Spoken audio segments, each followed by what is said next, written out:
Ora vivam! Bem-vindos ao Pergunta Simples, o vosso podcast sobre comunicação. Hoje falamos de grandes hospitais e da maneira como nos dizem coisas, como comunicam, a informação, a transparência, o cuidado, a orientação ou a ajuda. Mas já lá vamos. Primeiro quero agradecer as subscrições do podcast nas várias plataformas, como o Apple iTunes, o Spotify ou o Google Podcasts, também na RTP Play. Assim, sempre que haja um novo episódio, ele aparece como se fosse por magia no vosso telemóvel ou computador. E tudo é absolutamente gratuito. Na página perguntasimples.com tem tudo o que precisam para subscrever, ouvir ou comentar.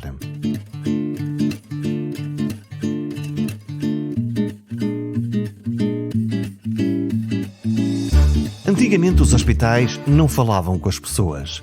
Comunicavam pouco e nem sempre bem. Há muito tempo era assim que acontecia. Para falar a verdade, era um mal geral. As organizações, as empresas ou as marcas não falavam quase com as pessoas. Apenas talvez falassem para clientes, através da publicidade. Mas isso não é exatamente a mesma coisa que falar com pessoas, para que elas se sintam parte e não simples compradores do nosso produto. Falar para pessoas é um ato de comunidade e foi isso mesmo que aconteceu nos últimos meses em Portugal. A pandemia de Covid veio mostrar que os grandes hospitais fizeram grande comunicação num momento delicado e difícil, num momento de comunicação de crise. Todas as equipas de comunicação dos hospitais tiveram de se multiplicar para responder aos utentes, aos jornalistas e aos próprios profissionais. Lembrem por isso de falar para o Hospital de Braga, um hospital central que enfrentou logo com grande intensidade a primeira onda de Covid-19. A equipa de comunicação tem 3 pessoas. A Sandra Silva, que cuida de informar as 3.200 pessoas, sim, ouviram bem, 3.200 pessoas que trabalham no hospital. O Diogo Fernandes gera a comunicação digital e a Catarina Pereira cuida da imprensa e da comunidade. Desde o início cumpriram a primeira regra da comunicação de crise: transparência, abertura e honestidade. Catarina Pereira conta-nos que, logo desde o início, se sentiu o efeito conjugado do desconhecido e do medo. E foi preciso responder. O que eu acho que aconteceu na primeira vaga e nesta história da comunicação de crise relativamente à Covid é que no início e ainda hoje, mas no início era tudo muito desconhecido. E o que é desconhecido traz, obviamente, por um lado muito interesse, não é? E por outro lado também muito medo.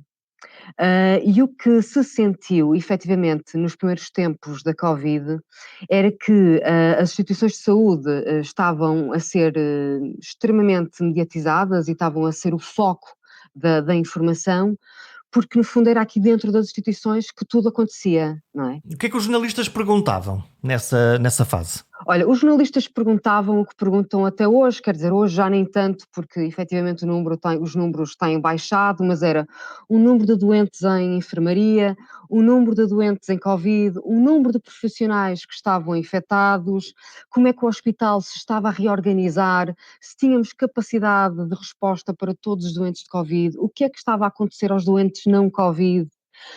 Queriam obviamente virem in loco e ver no hospital como é que as coisas estavam a correr, ou seja, passarem pelos cuidados intensivos, passarem pelas áreas Covid, e é muito interessante perceber a evolução que houve, porque se no início nós tínhamos as portas abertas para os jornalistas e deixávamos entrar os jornalistas e tínhamos aqueles cuidados extremos em que tinham que colocar o fato todo, uma coisa assim completamente de uma proteção absoluta, à medida que o tempo foi evoluindo, nós fomos percebendo como é que podíamos, não é, lidar com este vírus e foi-se conhecendo melhor, e a verdade é que na segunda e na terceira fase os jornalistas continuaram a entrar, continuaram a ir às enfermarias Covid e aos intensivos, mas não já todos vestidos com aquela farda toda, não é, com aquela proteção toda. Porquê? Porque houve um conhecimento maior da doença. E esta evolução também foi engraçada perceber, não é? No início, efetivamente, efetivamente era tudo desconhecido e todos nós tínhamos muito medo, e depois à medida que a ciência foi evoluindo e foi conhecendo melhor o vírus, também nos conseguimos adaptar melhor à situação. Quer dizer que tu usaste uma estratégia de abertura e de transparência em relação aos Sim. meios de comunicação, permitindo-lhes que eles pudessem ir fazer reportagem e ver o que é que estava a acontecer verdadeiramente dentro do hospital, em zonas tão críticas como as unidades de cuidados intensivos ou as zonas das urgências onde eles estavam? Sempre, sempre, sempre. Nós abrimos sempre o Hospital aos Meios de Comunicação Social. Esse foi o nosso foco, porque acreditamos que numa comunicação de crise deve haver, acima de tudo, uma comunicação eficaz, de transparência, rigor e qualidade.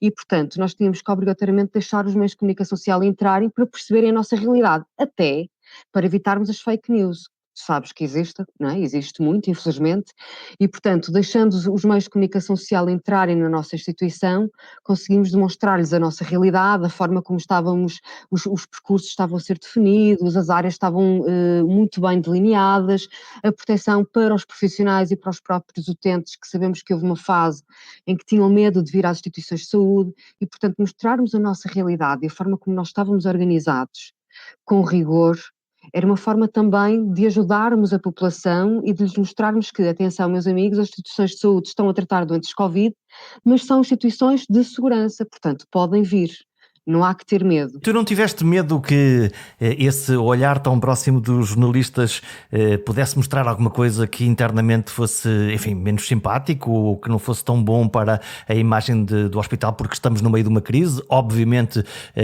há um aglomerado de doentes, há coisas difíceis, há tensão no ar, a resposta nunca é perfeita. Não tiveste medo de que esse olhar pudesse até criar medo dentro das pessoas que estavam dentro da organização do hospital? Não, nós nunca tivemos medo. Primeiro porque o Hospital de Braga efetivamente preparou-se muito bem para a Covid-19, desde o início. Aliás, as equipas e os profissionais, e isso vou deixar um bocadinho aqui que seja a Sandra a falar, porque ela esteve mais dentro dessa área, enquanto responsável da comunicação interna, mas efetivamente houve uma capacidade de reorganização e de reestruturação rápida, célere e muito eficaz. E isso percebeu-se desde a primeira vaga. E, portanto, nós não tínhamos medo nenhum que os meios de comunicação social entrassem no hospital, nas diferentes áreas, urgência, intensivos, enfermaria. Aliás, em todas as áreas que eles quiseram ir, nós permitimos que assim fosse, obviamente com segurança. Nunca tivemos esse medo e eu acho que também, repara, não sendo tudo 100% absoluto e perfeito, que sabemos que não é, nós também temos a segurança do que é que a instituição está a fazer, não é? E da forma como está a fazer e, portanto, sabendo que a instituição e os profissionais estão a trabalhar da melhor forma possível, havendo áreas muito bem definidas para doentes Covid e não Covid, não havia por que ter medo de deixar os meios de comunicação social entrar, muito pelo contrário. Quando nós temos uma primeira onda, depois tivemos uma segunda onda e esta terceira onda, claramente a onda que nos desafiou a todos enquanto cidadãos, enquanto serviços de saúde. A Sandra Silva trata da comunicação interna dentro do hospital. Como é que foi conseguir animar as tropas quando a tensão subiu, quando o cansaço se fez sentir e quando estávamos todos, imagino, muito cansados? Muito difícil, Jorge, muito difícil.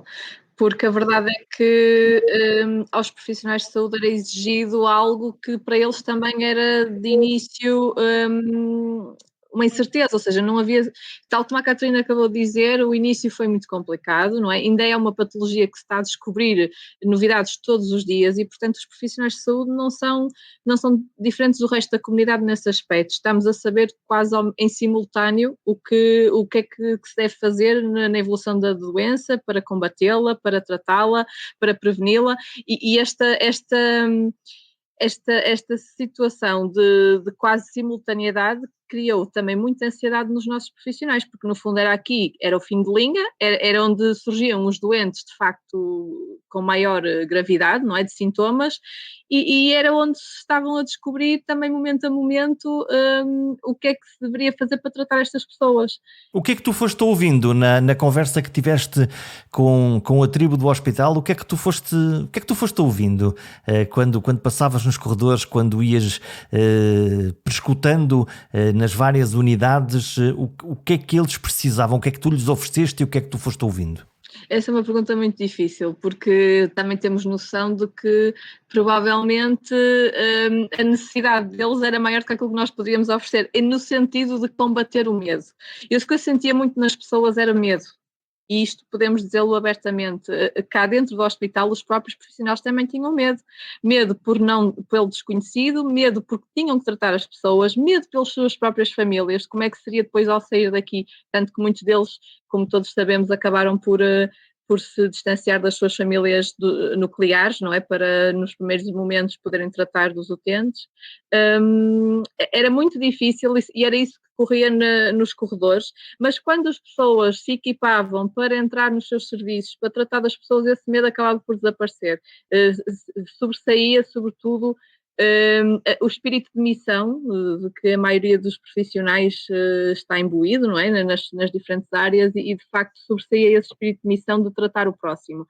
E no fundo era difícil ver algumas das pessoas que nós conhecemos há anos como eu vou cometer se calhar alguma inconfidência, que nós conhecemos há anos como rochedos, desabarem, porque vimos muito isso, vimos pessoas a chorar de algum desespero, não à frente dos doentes, mas com os colegas, porque foi uma carga brutal, como nós todos sentimos na comunidade, mas aqui para os profissionais, e imagino que em todos os hospitais aconteceu assim, foi uma carga brutal, porque depois também tínhamos aqui o peso de ter que lidar com os receios da população, os dedos apontados muitas vezes, porque consultas que estavam a ser desmarcadas, pessoas que tinham que ficar à espera muito mais tempo, e que compreendemos isso tudo, mas de facto o que foi desmarcado ou remarcado, foram aquelas situações que de facto poderiam esperar mais algum tempo, não eram as prioritárias nem as muito prioritárias, mas sentia-se o apontar do dedo, rapidamente se passaria de bestial a besta, e essa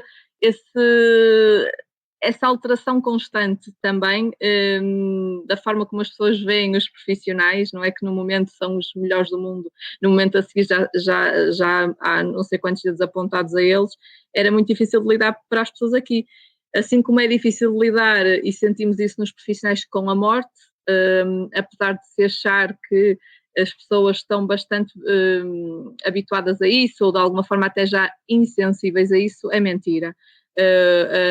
O volume e os números de morte, não é, durante a Covid foram mais do que o que é habitual, sobretudo em algumas áreas, como os intensivos, e vermos as equipas ressentir-se disso, não numa fase inicial, mas agora, já depois de algum tempo de desgaste e de cansaço e tudo mais, é muito complicado. Nós aquilo que pudemos e tentamos sempre fazer foi envolver ao máximo os profissionais, eles sentirem-se envolvidos no processo, comunicar-lhes o mais rapidamente possível todas as alterações que o hospital ia executando, porque no fundo nós somos cerca de 3.200. Como é que tu fizeste isso? Que estratégia é que tu usaste para comunicar aquilo que eles precisavam de saber, de os envolveres, e não sei se recorreste, por exemplo, a testemunhos de pessoas dentro do hospital para darem a sua visão daquilo que estavam a ver e daquilo que estavam a sentir? A estratégia não foi apenas concentrada na comunicação, isso não podemos dizer dessa forma. Nós fizemos aqui utilizámos uma série de ferramentas a nível organizacional, toda a organização, e muitas dessas ferramentas passaram por reuniões, e as reuniões mais marcantes foram os gabinetes de crise, que muitos hospitais também implementaram, com várias áreas, as áreas que faziam sentido estar aqui presentes. Essas reuniões eram diárias, passaram depois a haver uma frequência mais espaçada com o decorrer da pandemia, mas de facto reuniões, muitos comunicados internos, muitos e-mails internos. Nesta fase estamos a recorrer não tanto aos testemunhos de pessoas, mas a elogios também, para reforçar um bocadinho a motivação das pessoas, porque não é tudo mau, não nos apontam só dedos, também nos dão bastantes elogios, e isso é bom de reforçar junto das equipas.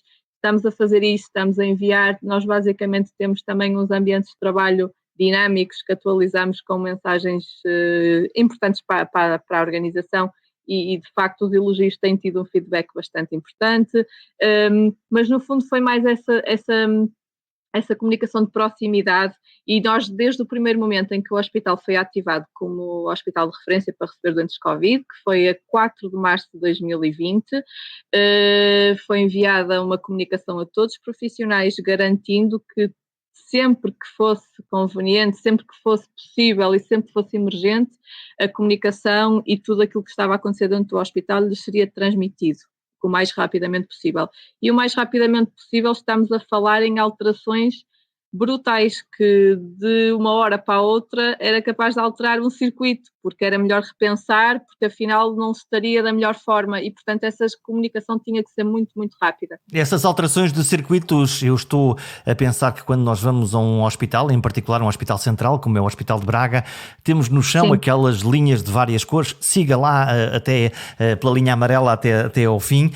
Eu imagino que até em coisas tão simples ou muitíssimo complexas como a alteração de sinalética nestes circuitos tenha sido para ti um exercício para não te deixar dormir algumas boas noites de sono, só a pensar como é que tu havias de reinventar esses circuitos depois deles terem sido decididos na reunião de crise da manhã? Os circuitos, aliás, foram sempre definidos pela nossa equipa de controle de infecção. É bom que se diga, porque a comunicação auxilia sim na parte da sinalética, como disseste bem, mas a definição de circuitos, de facto, não é, de separação de áreas, tem que ser feita pela equipa de controle de infecção.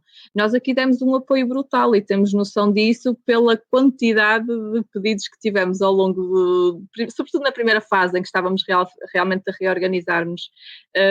A quantidade de pedidos que tivemos era uma coisa brutal, porque de um momento para o outro nós tivemos alas a abrir específicas para a Covid, ou seja, aulas que eram precisas ser preparadas para esse efeito, e portanto tudo mudava em termos de sinalética daqueles espaços. Tinha que ter sinalética de quartos de isolamento, de sinalética, ou seja, as sinaléticas também de segurança sobre como vestir e despir os EPIs, para os profissionais perceberem quais os passos a seguir, porque parece fácil, mas não, aquilo tem que ter ali alguns passos específicos para não haver contaminação. Tudo isso, portanto, haviam equipas a revestir aulas de internamento quase dos pés à cabeça, com sinalética, com tudo aquilo que era necessário para criar estes novos espaços. E nós demos aqui um apoio precioso nessa parte, temos noção disso, mas muito auxiliados e muito guiados pelo controle da infecção, porque de facto são eles que definem esses circuitos, os procedimentos e tudo aquilo que é necessário para que esta reorganização e este novo cuidar de doentes com Covid fosse possível. As equipas, as instituições e as organizações têm cada vez mais uma cara digital. Nós vamos à procura no site, vamos à procura de uma aplicação no nosso telemóvel que permita fazer coisas para nos relacionarmos com o hospital. O Diogo é o responsável por esta componente digital, Diogo José Fernandes. Consegues ver agora, olhando para o último ano, qual foi o post, qual foi a publicação que mais sucesso tu tiveste? Tens esses números? Tenho. Sei, porque foi realmente muito impactante. Foi a publicação que nós fizemos agora no final de 2020, com um vídeo de uma criança internada na nossa pediatria a receber os super-heróis na semana de Natal. Só que como é que os super-heróis os vieram visitar? Foi através de escalada do lado de fora do serviço de internamento. E essa é uma história muito bonita, porque nem a criança nem a mãe sabiam que nós iríamos ter esta atividade aqui no hospital, e, curiosamente, a mãe vestiu a criança de super-homem nesse dia, com um pijama de super-homem. Ou seja, tudo se conjugou para que esse vídeo realmente fosse um suporte de comunicação muito, muito impactante, e foi sem dúvida a nossa melhor publicação desde que criámos, por exemplo, o LinkedIn, sem dúvida, de larga escala. Deixa-me só referir e explicar aqui um pouco também como é que a nossa presença digital está organizada. Ora bem, nós temos o nosso website, que fomos adaptando ao longo de toda a pandemia, com toda a informação e com todas as alterações que eram feitas aqui no hospital. Atualmente temos inclusive uma página apenas dedicada à Covid-19, em que temos, por exemplo, digamos que o Jorge vem ao hospital, se for essa página Covid, diz todas as alterações que ocorreram no hospital e que se encontram no ativo neste momento, porque nós sabemos que a pesquisa de informação sobre saúde e sobre a ida aos hospitais é cada vez mais e está cada vez mais patente na utilização da internet por parte das pessoas, então fizemos essa alteração. Depois temos o LinkedIn do Hospital de Braga, que foi criado há pouco mais de um ano e em que conseguimos até este momento mais de 8 mil seguidores num ano, o que é espetacular na nossa opinião. E depois temos o Facebook do Banco de Sangue, em que aqui durante a pandemia também sofreu algumas alterações a nível do tipo de publicações, em que nós fazemos publicações de vários tipos. Temos publicações educativas, temos publicações com pequenos quizzes, mas aqui a vertente é sempre inspirar e educar e juntar aqui estes dois tipos de conteúdo de forma a que as pessoas não fiquem demasiado maçadas apenas com conteúdo informativo. Qual foi a reação da audiência? O que é que tu recolheste? A reação da audiência foi, sobretudo, de emoção. Foi um momento muito emotivo, mas também acho que motivou muito as pessoas e transmitiu uma imagem de esperança, em que vem uma criança a contactar com o super-herói. Acho que foi, sobretudo, uma mensagem de esperança neste período em que muitas vezes faltou, mas que a dedicação sempre existiu. E ao bocado a Sandra estávamos a falar aqui dos nossos profissionais. Nós, a certa altura, também começámos a publicar nas redes sociais fotos dos nossos profissionais e criámos aqui uma espécie de denominação para ele, que eram os guerreiros do cuidar, sem fazer uma semelhança com os guerreiros do Minho. Fizemos os guerreiros de cuidar porque os nossos profissionais e daquilo que nós pudemos ver foram uns autênticos guerreiros do cuidar que muitas vezes deixaram de lado as suas preocupações e este medo, logo que vestiam a farda, deixava de existir para cuidar de quem mais precisava. E é isto que também nós tentamos transmitir sempre na nossa comunicação, quer seja no digital como seja no offline. Quando nós vemos as redes sociais, de resto as caixas de comentário dos jornais também assim é, nós temos os adeptos, aqueles que gostam de nós, que partilham, que dizem uau, vamos em frente, estamos convosco, seja profissionais de saúde, seja com os doentes e afins, e temos aqueles que definitivamente não gostam de nós ou não gostam deles e que se dedicam a escrever comentários negativos, depreciativos, o que for. Lidaste ou lidas com isso na tua realidade na gestão das redes sociais? Ora bem, a única forma em que lido com isso é a nível das notícias que são publicadas em diversos órgãos de comunicação social, em que nós vamos ler os comentários e fazemos o clipping também para estarmos em cima do que é a opinião das pessoas sobre o hospital e sobre os nossos cuidados, porque nós aqui, o LinkedIn, visto que é uma rede profissional, não há assim tantos comentários negativos ou de ódio como existem nas restantes redes sociais, e no Facebook do Banco de Sangue também não, porque de certa forma a prestação de serviços do Banco de Sangue diverge um pouco com a do hospital e por isso também são comentários e mensagens. Nós por ano respondemos a mais de 1500 mensagens no nosso Facebook do Banco de Sangue sobre dúvidas, mas também muitas fotos que nos enviam a dizer hoje fui dar sangue e assim. Agora, claro que nós também temos a noção que o online não é só bom, nem é só a amplificação da mensagem, também traz consigo maior escrutínio e também este tipo de comentários. Portanto, só nesta parte dos órgãos de comunicação social é que vemos esse tipo de comentários. Nós ainda não conseguimos lidar com outra experiência, nós temos o objetivo de fortalecer ainda mais a nossa presença digital no futuro e certamente iremos lidar com isso. Agora, uma coisa eu também tenho a certeza, que é, se nós tivermos uma estratégia de comunicação de transparência e total abertura, como sempre demonstramos até hoje, também mais difícil será estes comentários nos surpreenderem de forma a que não consigamos responder. Claro que há sempre situações boas e más, mas nós temos de ser sempre transparentes e se estivermos mal, tentar resolver a situação. Acho que a transparência e a autenticidade são as melhores características que a comunicação deve ter no online e também no offline. Numa relação com o público, Catherine, é crítico a existência de porta-vozes credíveis e bem treinados? Sem dúvida. Obviamente que quando tu abres as portas para os meios de comunicação social, tens que obviamente perceber quem é o interlocutor, não é? E Tens quem é um que vai porta-voz falar. perfeito na tua cabeça? Como é que pode ser esse porta-voz perfeito? E eu perfeito tenho.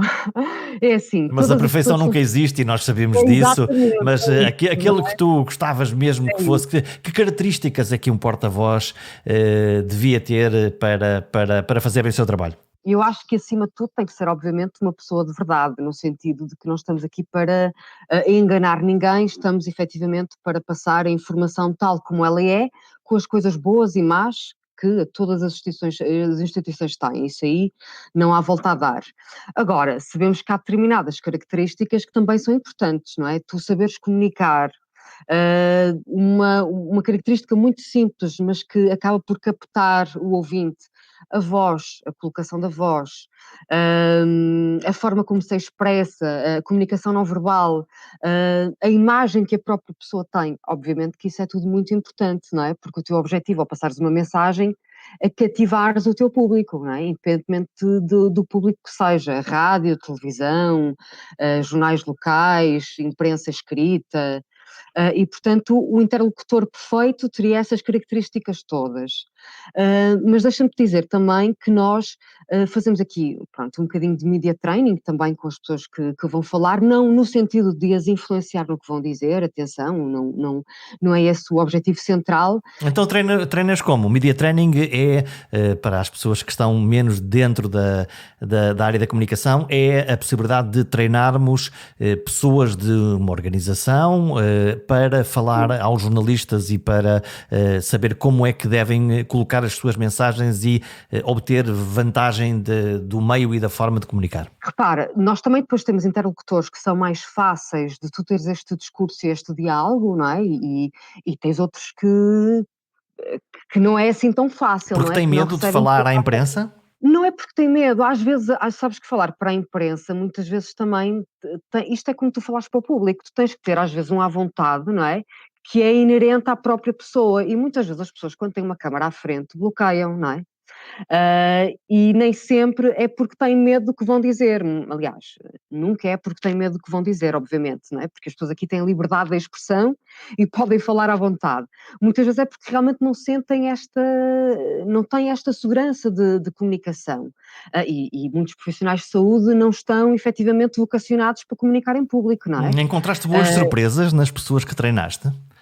Eu fico sempre com esta ideia porque de vários grupos que eu já treinei, houve sempre aquela pessoa que a gente dizia, se calhar não comunica bem, e subitamente começa a comunicar e nós dizemos, uau, é isto mesmo. Sim, sim. Aliás, ao longo destes 10 anos de experiência profissional, vou-te dizer que já tive como interlocutores pessoas que pensei, bem, não sei se vai ser assim uma boa aposta, por exemplo, uma reportagem sobre um serviço específico, tem que ser uma pessoa do serviço a falar, não é? Não vais colocar uma pessoa de outro serviço qualquer. E efetivamente pensava assim, pronto, vamos lá ver, não é? Porque depois é muito interessante, porque depois tens vários casos, há pessoas que te dizem que vou ficar muito nervosa, não sei se vou conseguir e não sei o quê, e quando as câmaras acendem, a pessoa começa a falar e bem, e depois tens outras que tu achas que vão estar à vontade e quando a câmara liga ficam bloqueadas, portanto tens aqui várias experiências. Uma coisa que nós tentamos dizer sempre, e isso é muito importante, e dizemos-lo mesmo em frente aos jornalistas, porque os próprios jornalistas às vezes nos pedem isso, é que todos os profissionais e todos os interlocutores tenham o mínimo de linguagem técnica possível. Porquê? Porque a nossa mensagem, o nosso objetivo é fazer no fundo também uma literacia para a saúde, não é? É que a pessoa que esteja do outro lado, a minha mãe, o meu pai, o meu avô, a minha irmã, não é? Que esteja a ver a televisão, a rádio, ou seja, que meio de comunicação social for, que ao ouvir um profissional de saúde a falar, perceba o que ele está a dizer, não é? Mesmo E, assim, portanto, ouvimos globalmente em Portugal muitos EPIs, que são equipamentos de proteção, muitos ICUs, que são as unidades de cuidados intensivos, ouvimos sim, muito jargão ainda. sim, ouvimos, mas é importante, mas eu acho que se está a melhorar, ok? E também é assim, vamos lá ver, nós já estamos há um ano de pandemia, as pessoas já começam a conhecer um bocadinho estes termos, mas no início, efetivamente, falares numa UCI ou num EPI, era uma linguagem completamente desconhecida, não é? Como é que tu os treinas? O que é que tu fazes com eles? Fazes como se fosse um teatro? Tens uma câmara? Vais fazendo perguntas? Antecipas as perguntas que os jornalistas possam fazer? Como é que tu fazes?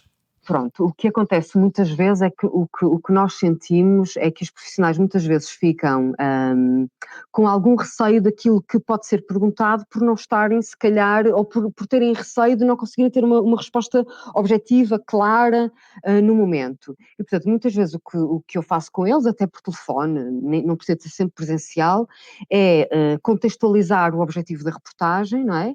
Dizer qual é o objetivo, quer do meio de comunicação social, quer nosso, porque repara, muitas vezes somos nós que chamamos aqui os meios de comunicação social, não é? Portanto, não são só os meios de comunicação social que pedem para vir ao Hospital de Braga. Aliás, devo-te dizer que 70%, mais ou menos, das reportagens e dos conteúdos informativos que saem é o próprio hospital a pedir aos meios de comunicação social para cá virem. Portanto, tu crias Portanto, uma agenda pública, chamas a imprensa e tens uma história para lhes contar. sim, sim, sim. E qual é o efeito disso? O efeito disso é positivo porque eles vêm sempre. E o resultado da matéria é sempre bom, não é? Eu vou-te dizer que, obviamente, que na altura da Covid, a maior parte dos trabalhos foram sobre a Covid, não é? Mas, por exemplo, na época do verão, em que a Covid esteve, efetivamente, os números foram muito abaixo e deixou-se de falar um bocadinho sobre isso, fizemos reportagens sobre outros temas, uma técnica diferenciadora, um equipamento novo. Agora estamos, por exemplo, a apostar em fazer reportagens em serviços que, não sendo muito conhecidos e que não estando na linha da frente, são também imprescindíveis. Já fizemos com a central de esterilização do hospital, já fizemos com os assistentes operacionais do hospital, isto também, no fundo, para lhes dar visibilidade e para mostrarmos à população que, ok, houve aqui serviços que foram fundamentais no combate à pandemia, mas sem os outros serviços todos, nada seria possível. E, portanto, estamos agora numa estratégia de comunicação de dar visibilidade também a estes serviços que foram pouco falados, mas que também foram fundamentais. Imagino, Sandra, que em termos de comunicação interna, isto que aparece nas notícias locais, nacionais ou regionais, tenha depois um reflexo dentro dos profissionais? Uma das coisas que nós tentamos sempre, exatamente porque as áreas, tal como dizias também no início, Jorge, não são estanques, não é? Nós trabalhamos em equipa. Um dos cuidados que nós temos sempre é que quando há uma informação de facto relevante que vai ser comunicada para o exterior, antes disso é comunicada internamente, não é? Porque para nós também não faz sentido os nossos profissionais saberem o que se passa dentro da sua casa, entre aspas, pelos jornais. Não faz sentido nenhum. Qual é o E, efeito portanto, disso, dessa comunicação proativa e desse cuidado de dizer, olha, cá em casa nós vamos fazer isto e amanhã provavelmente isso aparece nas notícias? exatamente. É envolvê-los, no fundo eles sentirem-se como parte integrante do processo, não serem um mero leitor, um mero telespectador, é o saberem que vai acontecer porque o seu hospital, a sua casa, fez determinada situação, determinada iniciativa e deles a conhecerem isso, portanto é integrá-los no processo, acima de tudo, e acho que isso tem vantagens claras, não é? Porque estrategicamente gerir 3.200 pessoas sem lhes dar informação prévia ou sem no fundo, reconhecê-los enquanto profissionais, enquanto parte integrante, seria muito mais difícil se isso não acontecesse. E o Portanto, que é que acontece quando, e acontece sempre, quando aparece uma notícia que não foi gerada no hospital, mas alguma notícia que aparece nas notícias, alguma informação que aparece nas notícias de alguém que reclamou ou de alguma crise em que todos descobrimos lendo no jornal e não na comunicação interna, porque isto não foi gerado de dentro, foi de fora para dentro. Como é que é a reação? algum burburinho. Há pessoas que se cruzam connosco nos corredores e que nos falam disso, olha, aquele caso, eu nem sabia, e pronto, tentam perceber um bocadinho mais, porque elas próprias também não desconheciam, mas mas lá está, também há muito aquele sentimento de defesa da instituição pela integração que é feita neste sentido, e é isso que faz sentido nesta comunicação integrada, que é o que faz o nosso serviço, basicamente. Tu usaste a expressão burburinho, que eu adoro. Há uma prima do burburinho que é o rumor, que é um bocadinho pior, a Rádio Alcatifa. Sim. Eu quero, com 3.200 pessoas é impossível que os rumores não corram. São, Claro. no fundo, as nossas pequenas, grandes fake news internas. Tu tens um termómetro para ir medindo isso e para tentar contrabalançar esses rumores que vão circulando, que eu imagino que sejam muitos numa comunidade tão grande. Não é fácil, não é? Se realmente for algo que faça sentido, é possível que tenha que ser feito um esclarecimento a nível da instituição, mas geralmente não acontece. O que nós tentamos fazer é exatamente o inverso. É reforçar a parte boa, é os tais elogios que há bocadinho eu referi, é mostrar que, para além das reclamações, para além de alguns casos que possam surgir, porque é natural que assim o aconteça, há também o reconhecimento do trabalho deles. E, portanto, é tentar contrabalançar estes casos menos bons com aquilo que também lhes é reconhecido enquanto profissionais de saúde. E aquilo, portanto, estes burburinhos acabam por acalmar e acabam por ser esquecidos. Tu tens mecanismos para ouvir a comunidade interna do hospital? Ou a comunicação funciona mais, no fundo, de cá para lá, me imagino com newsletters ou com vídeos, não sei que estratégias é que tu estás a usar no hospital, mas estou a pensar mais depois, no fundo, na medição do resultado dessa tua comunicação dentro da comunidade do hospital. É assim, nós enquanto comunicação não temos muito essas ferramentas de medição, essa é a verdade e o que acontece Temos muito que é falar que com o Diogo sobre isso e vamos já falar com o Diogo, que é para arranjar já aqui uma coisa que funcione. Nós volta e meia tentamos, de facto, fazer alguns inquéritos para perceber determinadas situações, mas são situações muito específicas e muito esporádicas. De facto, sentimos, é mais uma comunicação de nós para eles, mas sentimos o reflexo disso, porque as pessoas procuram-nos, as pessoas falam connosco sobre isso, sobre alguma coisa que saiu, sobre alguma coisa que comunicamos e, portanto, sentimos esse feedback. Não conseguimos, de facto, medi-lo, mas fica aqui a ideia para o futuro, que realmente faz todo sentido. O que nós temos neste momento, Jorge, nós temos várias coisas, como referiste, temos uma newsletter para os profissionais, mas também para os nossos parceiros na comunidade, que compila mensalmente aquilo que é feito no hospital, aquilo que achamos que possa ter mais interesse para eles. Quando estás a falar da comunidade, estás a falar exatamente de que comunidade? Toda a gente, os parceiros institucionais, como a Câmara, os bombeiros e afins? Parceiros institucionais, mas de facto a nossa newsletter também está disponível no nosso site, portanto é para a comunidade no geral. Nós enviamos por e-mail para os nossos parceiros institucionais, mas está disponível no site do hospital para quem quiser. E que histórias é que lá estão? Olha, histórias como isto que o Diogo acabou de falar, daquela visita dos super-heróis, por exemplo, ao serviço de pediatria. Foi através da comunicação que isso se concretizou, através de uma parceria aqui com a comunidade e, no fundo, depois também nas próprias newsletters refletimos um bocadinho isso.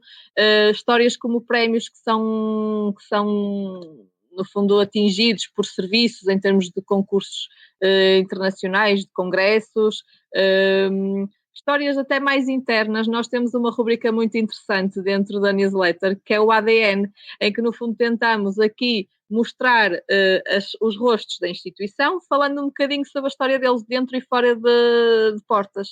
É bastante interessante para dar a conhecer às pessoas aqueles que nós nos cruzamos todos os dias e que não sabemos assim tanto, mas que é uma cara familiar há muitos anos, e é uma forma também lá está, de criar aqui o sentimento também de pertença e de envolvimento de todos. E temos esse tipo de histórias que nós tentamos colocar na newsletter, são os nossos números também que fazem sentido. Por exemplo, nós agora recentemente colocamos o dia no hospital, que é bastante interessante, que temos, por exemplo, com a média de 2020, quantos partos por dia, quantos quilos de roupa lavada, quantas refeições, quantos exames, quantas consultas. Tentamos aqui colocar também um bocadinho os nossos indicadores e histórias daquilo que se passa cá dentro. E isso funciona sempre. Diogo, claramente tu estás no centro do furacão. É evidente que no hospital as pessoas estão muito no hospital, mas no resto do mundo estamos todos ligados ao Zoom, a todas as ferramentas que permitem fazer videoconferências. Temos que agradecer desde já porque estamos a usar uma dessas plataformas para poder fazer esta conversa que estamos a ter, chegando ao limite de não nos podendo abraçar, de termos que inventar até uma festa de Natal por videoconferência. Isso é uma coisa boa ou uma coisa estranha? Ou é assim porque tem que ser? Eu acho que neste momento, perante as restrições todas que nós temos, a tecnologia é uma coisa boa. Aliás, eu acho que no geral a tecnologia é boa se for usada para o bem e se for bem utilizada. E neste caso, mediante todas as restrições que nós temos, acho que a tecnologia é uma coisa boa. Agora, e de certa forma também a Covid foi uma oportunidade para a transformação digital acelerar 10 vezes, 20 vezes do qual seria o seu rumo nos próximos 5 anos. O que é que nos ofereceu essa aceleração dessa tecnologia? Esta aceleração ofereceu-nos, sobretudo, usarmos as potencialidades da intranet, quer seja para aumentar a nossa produção, de redefinir processos, otimizá-los e também como é que se diz? Também serviu para estarmos mais próximos de pessoas que de outra forma não estaríamos e de convivermos de outra forma. Por exemplo, a história que falaste da ceia de Natal por Zoom, eu tenho um amigo meu que organiza um jogo de quiz com outros 10 amigos, em que ele faz as perguntas e os amigos respondem e estão a fazer aqui um serão. E esta história é ainda mais bonita quando esse meu amigo é enfermeiro no Reino Unido e faz isso com amigos dele do Reino Unido e daqui de Portugal ao mesmo tempo. Ou seja, a tecnologia nisto tudo serve para estarmos próximos. Agora, não podemos de maneira nenhuma esquecer o contacto físico e a proximidade com o ser humano, que de certa forma é também a tendência crescente no marketing e comunicação digital, em transformar as marcas em cada vez mais pessoais e humanas. E qual é a estratégia que tu usas para humanizar a organização e a instituição? Ora bem, de que forma é que nós tentamos fazer isso? Se tu, Jorge, ou se qualquer ouvinte for ver a nossa página do LinkedIn e ler as nossas descrições, vê ali características pessoais numa escrita que outrora seria formal. E isto é apenas uma das maneiras, porque se fores ver a publicação que nós fazemos ou que fizemos ontem com a enfermeira Madalena, em que é um vídeo em que ela fala do seu percurso profissional e pessoal ao longo deste contexto pandémico, a descrição que nós fazemos não é aquela que seria normal para um hospital, muito institucional, muito formal. Não, nós aqui deixamos alguma estrutura, algum formalismo, mas ao mesmo tempo embutimos aquela emoção e o sentimento que também deve estar, porque o hospital tem que ser formal, sim senhor, mas nós cuidamos de pessoas e não há ato mais emocional, mais sentimental do que cuidar de alguém. Isso é muito bonito e é isto que eu tento passar sempre que escrevo o copy para qualquer suporte de comunicação digital, e é isto que farei no futuro noutras iniciativas e projetos que nós temos mais para a frente para fortalecer esta nossa presença. Mas agora é aquilo que eu disse. Sandra, o que é que te falta fazer? Agora estamos todos a respirar um bocadinho, e respirar aqui no meio de uma pandemia Covid, se calhar até é a mesma palavra certa. Estamos agora a respirar, estamos a conseguir reorganizar aquilo que são as nossas ferramentas de comunicação. Falta-te fazer o quê? Neste momento estás focado, neste momento de calmaria, estás focado aonde? Neste momento eu estou a tentar focar-me na motivação dos profissionais. Porque eu acho que depois destes meses... Como é que os vais motivar? Como é que os vais motivar? Nós já estamos com alguns projetos em vista, nomeadamente sessões de relaxamento, parcerias em termos de situações também convenientes para eles, ou seja, nós no fundo cá dentro do hospital, e que não posso ainda falar muito sobre o tema, mas estamos a tentar criar uma estrutura de apoio aos profissionais na sua vida fora fora do hospital, ou seja, algum tipo de apoio a nível de aconselhamento financeiro, aconselhamento sobre nutrição, aconselhamento psicológico, que já existe no hospital, mas queremos reforçar ainda mais. Algum tipo de situação que seja conveniente também tratar da parte pessoal do profissional, não só da parte profissional, por assim dizer, mas no fundo focar muito nas pessoas, focar muito nestas pessoas que deram muito ao longo destes meses e que abdicaram de muito também a nível pessoal, tentar de alguma forma fazer aqui um reconhecimento pela recompensa nestas pequenas coisas que acabei de referir. Um dos nossos próximos projetos é realmente sessões de relaxamento.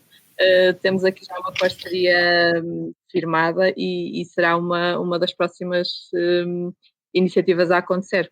Estamos praticamente a fechar. Catarina, olhando para o posicionamento de um hospital dentro de uma comunidade, em termos institucionais, com esta conjugação de humanização, de proximidade digital, de abertura e de transparência, já consegues medir ganhos de reputação e de confiança da comunidade, dos doentes, dos cidadãos, daqueles que olham para um hospital numa grande cidade portuguesa, que é Braga, na sua proximidade e na sua relação com a instituição e com aquilo que a instituição faz por eles? Indicadores que medem isso eu ainda não tenho, ok? Agora, o que eu te posso dizer é que, efetivamente, o que nós estamos a fazer é dar uma maior visibilidade e mediatizar a instituição nas suas diferentes áreas. Isso é um trabalho que temos vindo a fazer. O que eu acho também, por exemplo, vou-te dar o exemplo, nós semanalmente fazemos sair informação sobre o Hospital de Braga, não é? Ou de coisas novas que estão a acontecer para dar conhecimento à nossa população. Um dos projetos que nós tivemos e mantemos até hoje, e que foi uma ideia do serviço e que teve bastante impacto e que continua a ter, foi, eu penso que tu até já ouviste falar, o Braga fecha a porta ao vírus. Pronto. A campanha Braga fecha a porta ao vírus teve dois objetivos principais. Primeiro, reforçarmos a nossa mensagem relativamente à Covid junto da população, sensibilizar a população para os cuidados que devia de ter, influenciando a população em comportamentos responsáveis. E depois, foi uma forma também de aproximar a instituição de outras instituições de importância na região, como o município, como a Universidade do Minho e como a ACES. Obviamente que nós já tínhamos essas relações, não é nada de novo, mas este projeto veio reforçar e intensificar estas relações. E eu acho que é importante o público e a população perceber que existem projetos em conjunto, porque na verdade nós não trabalhamos isoladamente, não é? Aliás, no Hospital de Braga tem dentro da sua estrutura um centro clínico académico, não é? Que faz parte da Universidade do Minho, da Escola de Medicina, e é o único hospital do país que tem na sua estrutura hospitalar um centro clínico académico. E, portanto, só isto, por si só, reflete a ligação que temos com outras entidades da cidade. E é neste objetivo e é neste percurso que queremos continuar, é reforçar as nossas ligações com as instituições vivas da cidade e que são importantes para posicionar a instituição hospitalar e para mediatizar também a instituição nos seus aspectos positivos. Obviamente que nem tudo é positivo, não é? Nós sabemos que quanto mais abres a instituição, também estás mais suscetíveis, não é? Mais suscetível a alguma informação menos positiva, não é? Porque a partir do momento que tu não és fechado em ti, também tens o outro lado. Mas a verdade é que de todas as formas que tu te posicionas mediaticamente, tens o lado bom e o lado mau. E neste momento a nossa estratégia é abrirmos as portas com qualidade, rigor, para mostrarmos aquilo que o hospital faz. Não apenas só no sentido de mediatizar a instituição, mas também como forma de reconhecimento da atividade e do esforço e da dedicação dos nossos profissionais. Como comunicadora, o que é que levamos desta crise para o bem e para o mal? Olha, o que levamos desta crise para o bem e para o mal? Boa pergunta. Eu acho que nós desta crise para o bem levamos um maior conhecimento. que eu espero que eu tenha, pronto, a Covid ainda não passou, algo me diz que ainda virão aí momentos difíceis ou mais difíceis, e portanto eu acho que este último ano foi um ano de bastante conhecimento, e espero que esta pandemia nos tenha ajudado em aprendermos algumas coisas, nomeadamente a nível humano, em termos e estabelecermos relações, se calhar com uma perspectiva e com uma visão de maior humanização, porque na prática somos todos iguais, não é? Basta vir uma pandemia para percebermos isso, somos todos frágeis, estamos todos suscetíveis à doença e todos nós podemos ser apanhados, nós, a nossa família, num momento de grande fragilidade e portanto eu acho que a pandemia deve-nos ter ensinado isso, que somos todos iguais e que portanto devemos se calhar trabalhar aqui e reforçar os aspectos da humanização e da forma como nos relacionamos uns com os outros. Aspectos negativos. Olha, eu sou-te sincera, eu a nível da comunicação, eu acho que a pandemia trouxe aspectos muito positivos e quem nos estiver a ouvir se calhar vai achar que eu estou maluca, mas não, eu acho que a nível das assessorias e dos serviços de comunicação dos hospitais do país, eu acho que esta pandemia foi uma oportunidade para mostrarmos a importância que a comunicação tem dentro e fora das instituições. Nós éramos efetivamente um serviço, e se calhar ainda continuamos a ser um bocadinho, um serviço de apoio, não é? Que não era muito conhecido, não era muito falado, até se tu falasses com alguém, tu o que é que faz? Trabalha no hospital? Trabalha no hospital, é médica, é enfermeira, o que é que faz? Não, trabalho na comunicação. Está bem, pronto. E então, e isso quer dizer o quê? Ou seja, as pessoas não sabiam, não é? E algumas ainda não saberão, o que é que um serviço de comunicação faz dentro de uma instituição. E eu acho que a pandemia foi uma oportunidade claríssima para mostrarmos a importância que os assessores de imprensa, assessores de comunicação têm dentro e fora de uma instituição. E, portanto, na nossa área de comunicação, eu acho sinceramente que a pandemia, não estou a dizer que ainda bem que a pandemia existiu, atenção, não é? Porque se fosse possível voltarmos atrás e nada disto ter acontecido, era ótimo. Mas, tendo sido uma realidade, eu acho que a pandemia efetivamente foi uma oportunidade para demonstrar a importância que a comunicação e que os profissionais de comunicação têm nas instituições. E eu gostava muito que esta importância, esta visibilidade não terminasse quando a pandemia terminasse. Eu gostava imenso que a pandemia terminasse o mais rápido possível, mas que se continuasse a dar visibilidade a estes profissionais, que trabalham imenso e que muitas vezes o esforço e o reconhecimento é obviamente reconhecido dentro das instituições. Nós falamos do Hospital de Braga e nós a nível do Conselho de Administração e mesmo dos próprios serviços e dos profissionais somos reconhecidos, as pessoas procuram-nos, é porque percebem o nosso trabalho e percebem também o nosso valor e aquilo que fazemos, mas que isto que perdurasse no tempo, percebes? Porque eu acho que é muito importante, fala-se muito na importância dos meios de comunicação social, são fundamentais.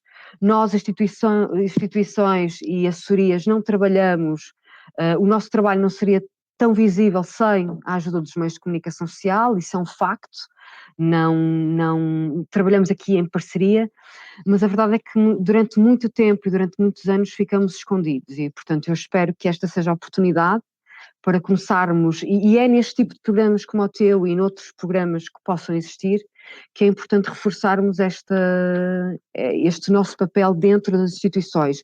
Nós não estamos apenas no gabinete a fazer trabalho secundário, não, nós estamos a fazer trabalho muito importante, quer internamente, quer externamente. E era essa a mensagem que eu queria deixar. A comunicação começa lentamente a ter um papel central na gestão das organizações e um hospital é definitivamente uma grande organização, onde não basta diagnosticar, tratar, operar ou curar. Há que acolher, entender, explicar e criar um profundo sentido de comunidade. Afinal, todos somos humanos, de um lado e do outro, à procura de fazer o melhor que sabemos e podemos. Com uma melhor comunicação, somos melhores cidadãos. E os melhores dos melhores, seguramente, são aqueles que visitam a página perguntasemples.com, deixam um comentário a esta edição ou ouvem algum episódio atrasado que, afinal, tem todo o interesse do mundo. Por nós, até para a semana.